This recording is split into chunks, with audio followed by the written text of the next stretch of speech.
આજે આપણે મેથી અને શિયાળાના પુષ્કળ લીલા શાકભાજીથી ભરપૂર એવો મસાલા રોટલો જે શિયાળામાં ઉત્તમ છે. વિડીયોને અંત સુધી જોતા રહેજો મિત્રો. વેલકમ ટુ માય ચેનલ રસોડાની રંગત. Please share, subscribe and like. સ્વાગત છે તમારું મારી આ રસોડાની રંગત ચેનલમાં. તો આપણે મસાલા રોટલો બનાવવા માટે સૌપ્રથમ તો લીલી કોથમીર કટ કરી લીધી છે. લીલી મેથીને કટ કરીને લઈ લઈએ ફ્રેન્ડ્સ. ત્યારબાદ લીલું લસણ અને લીલી ડુંગળી પણ આપણે કટ કરીને લઈ લેવાની છે. આપણે લીલા મસાલાથી જે ભરપૂર એવો ગરમ કાઠિયાવાડી દેશી રોટલો કરવાનો છે, જેને તમે માત્ર ને માત્ર દહીં સાથે પણ ખાઈ શકો છો. આ રોટલો તમે બનાવી લેશો તો તમારે શાકની પણ જરૂર નહીં પડે, માત્ર ને માત્ર દહીં સાથે એકદમ ટેસ્ટી. હવે આપણે ડુંગળી, લસણ, મેથી, ધાણા બધું લીલું લીધું છે અને આ બધું ઝીણું ઝીણું સુધારવાનું છે અને સાથે એક આદું લીધું છે, જેને આપણે ખમણી અને એડ કરશું. તો હવે આપણે લોટ બાજરાનો ચાળી અને લઈ લઈએ.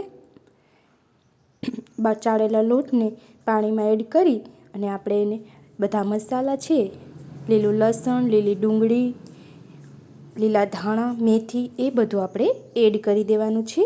ત્યારબાદ સૂકા મસાલા આપણે એડ કરશું, જેમ કે હળદર, કશ્મીરી લાલ મરચું, નમક એ બધું એડ કરી દઈશું અને થોડા એવા આપણે એમાં અજમા એડ કરશું, જેથી શિયાળામાં બાળકો મોટા બધા માટે આ બેસ્ટ છે. અને થોડું જીરું એડ કરી દેવાનું છે. અને હવે થોડું થોડું પાણી એડ કરી અને આપણે રોટલા માટે લોહો બનાવવાનો છે. જો તમને હાથથી રોટલા બનાવતા ન આવડતા હોય તો તમે તેને ટીપી અને પાટલા પર પણ બનાવી શકો છો. હવે જે રીતે લોટ ઢીલો કે થતો હોય એ પ્રમાણે લોટ બાંધી અને રોટલાને મસ્ત વણવાની એક જ ટિપ્સ છે કે જો તેને સારી રીતે મસળેલો હોય તો એ રોટલો સરસ જ બને છે. તો હવે આપણે આ બધા મસાલાથી ભરપૂર એ રોટલાનો લુવો બનાવી લેશું. એને સારી રીતે મસળી લેશું પહેલાં તો. ત્યારબાદ એનો લુવો બની જશે. એકદમ હાથથી ચીપી અને પૂરતો વજન આપી અને આપણે લોહી બનાવવાની છે, જેથી આપણો રોટલો એકદમ સારી રીતે તૈયાર થાય. તો હવે આપણે જે લુવો બનાવી લઈએ, એનો ગોળ લુવો બનાવી અને પછી આપણે રોટલો બનાવવાનો છે. અને જો આ તમને હાથથી વણતા ન આવડે તો તમે ટીપીને પણ બનાવી શકો છો. તો આવી રીતે હવે આપણે ધીમે ધીમે હાથથી રોટલો બનાવી લેશું. પાણી થોડું થોડું લગાવતા જવાનું અને આપણો રોટલો બની અને રેડી થઈ જશે.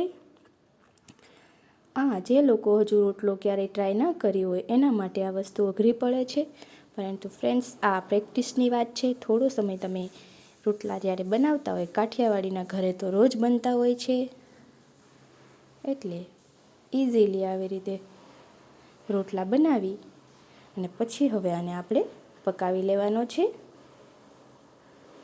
આ સારી રીતે ટીપી અને આપણે રોટલો બનાવી લઈએ ફ્રેન્ડ્સ, એકદમ આછો. અને રોટલો બનાવવામાં જ જે મહેનત લાગે છે, ઘણાને એમ થાય કે રોટલો કેવી રીતે બનાવવો, તો તમે મસળવામાં ધ્યાન રાખો તો સારી રીતે રોટલો સરખી રીતે બની જાય. આ સમયમાં તમે તેલ પણ લગાવી શકો છો. આપણે આ પડને ચડાવવામાં થોડું ધ્યાન રાખવાનું છે. જો કાચું હોય ત્યારે ફેરવી નહીં લેવાનું. તો હવે આપણે સેજ રોટલાનો કલર ચેન્જ આવે એટલે આપણે એનું પડ ફેરવી લેશું. તો જોઈ શકો છો તમે બધા શાકભાજી અને હળદર, મીઠું, ચટણી, જે શિયાળામાં કોઈને શરદી હોય તો એ બાળકો માટે આ રોટલો બેસ્ટ છે. અને આ સમયે તમે પુડલાની જેમ આમાં તેલ પણ એડ કરી શકો છો, જે ઓપ્શનલ છે, પણ તેલ એડ કરશો તો પણ એનો સ્વાદ ખૂબ જ સરસ આવે છે. અને અમે આ સમયમાં આપણે ઘી કે માખણથી એને સર્વ કરીએ. ચલો ફ્રેન્ડ્સ, થેન્ક યુ.